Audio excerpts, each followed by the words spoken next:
carrot guys. Dito pa rin pala kami sa sa Doggies. Kasi may nakalimutan kami bilhin ng carrot. Ito nga pala mga Philippine product dito ng pangsabi. Dito sa pa. Ayan, presyo niya.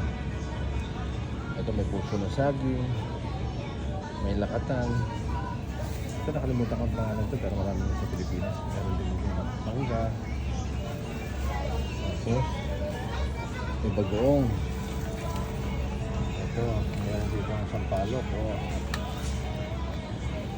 Meron din buko. Fresh from Thailand, I think. Thailand.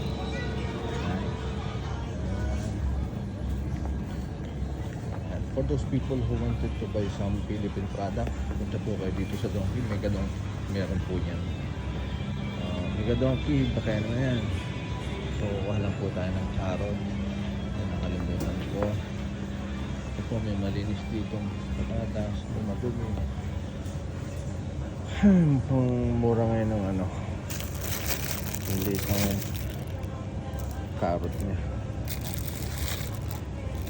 Ano lang siguro. Sige guys, update ko na lang ulit kayo mamaya. Pagpunta namin sa ano, Philippine product.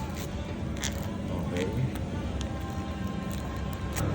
Okay guys, dito na tayo sa mga frozen product. Ito mga frozen product. Ayan, basta. Tapos, ito nga pala. Kaya yung balita naman maligid gabi. Narito kasi yung mura sa gabi. Ito yung silang ito. Ang original price niya, 480. Ito tinanggal ng oras ng gabi, 8, 9, 288 na lang siya. Ayan.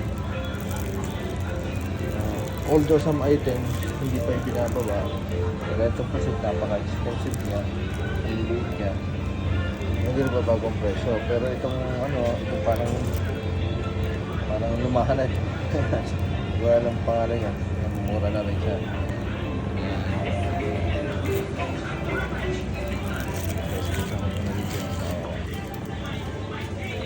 Wait na, update ko ulit kayo, ayos siya naghihintay.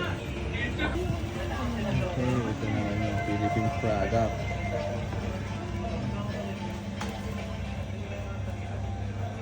Ay mo, pancit canton. May pancit canton, may bagoong, may patis, may toyo, suka, may tomas, etc. etc. Ito, dahil nakapasa yung aming binata, may ribisco, may Chucky.